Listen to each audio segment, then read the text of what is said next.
Hello, this is Kaylin Huntress, and today I'm going to share with you the best headlines that I found on the internet this week. Now, the big news story was Roe versus Wade, and I'm only bringing this up because it dominated the internet. Jacinda Ardern, the Prime Minister in New Zealand, where I live, had some really powerful things to say. Lots of people have said a lot about it, so I won't talk about the decision itself other than its ramifications in some other areas of the internet that I find very interesting. More than half of Americans now predict that the US will cease to be a democracy someday. 55% of Democrats and 53% of Republicans believe that at some point in the future, America will not be a democracy. Now, I'm surprised that it's now become a majority opinion, but it's one of the reasons that I left the United States. I spend a lot of time in expat forums. As somebody who left the United States 11 years ago and built a life for himself and his family outside of America, I often give advice to other people who are looking to make that same transition.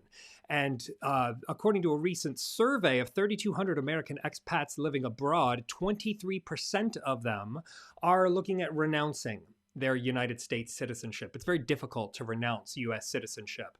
It's one of two countries that double taxes their citizens on income that they earn abroad.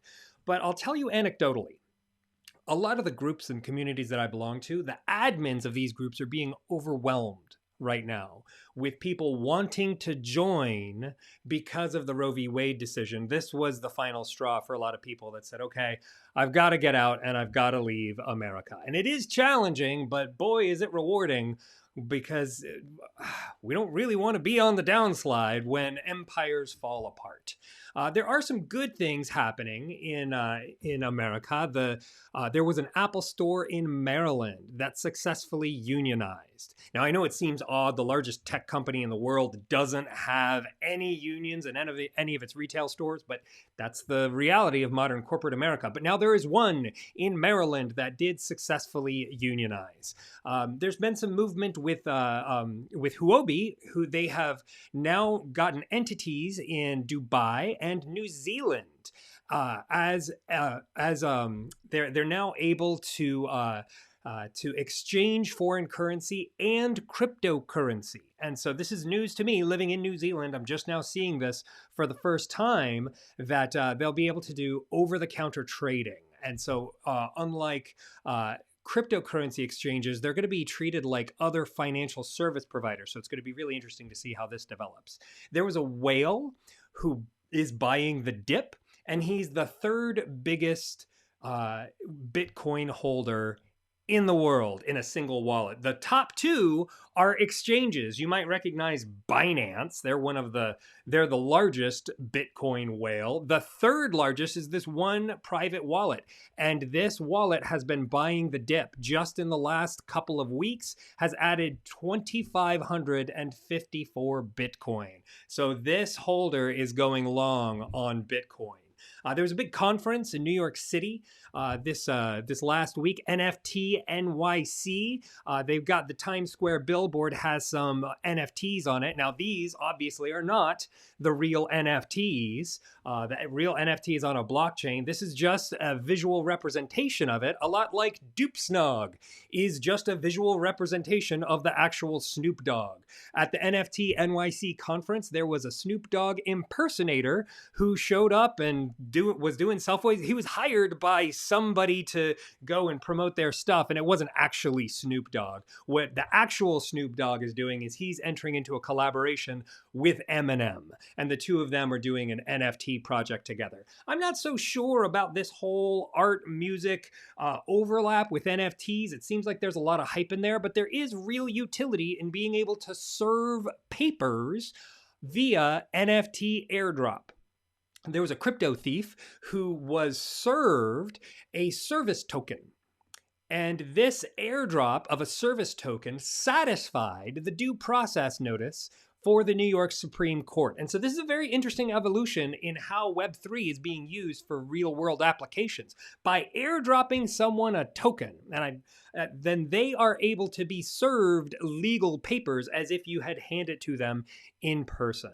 So really interesting developments, including Celsius. They're getting ready to file for bankruptcy. So remember the adage, not your keys, not your coin. If you have funds on a centralized exchange, then it's only yours as long as they say that it's yours. If you can get it onto a cold wallet, then you actually control the coin. But a lot of people who were investing in Celsius are now finding that they don't have the coins they thought they did.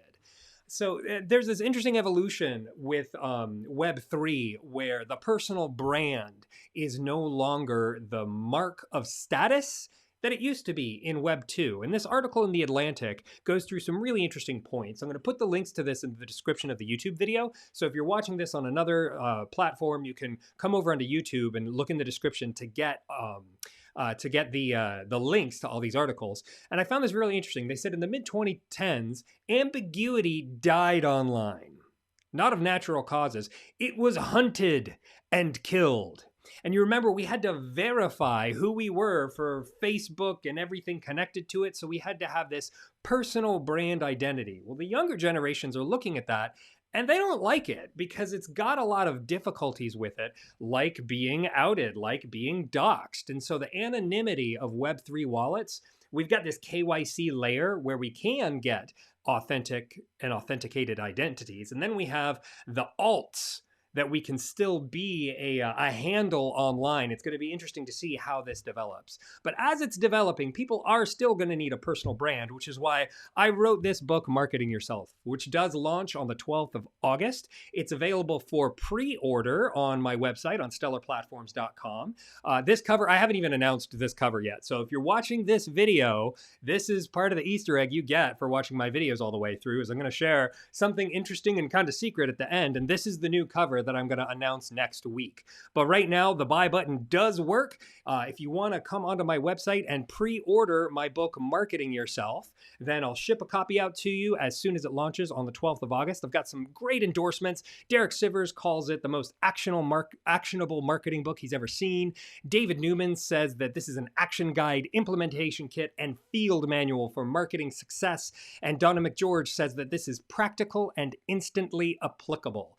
So if you'd like to get this pre-order book, go over to my website. You can find the link in the description of this video on YouTube, or I'll be sharing it all over the place before too much longer. My name's Kalen Huntress. Thanks for watching the news with me. Good luck out there.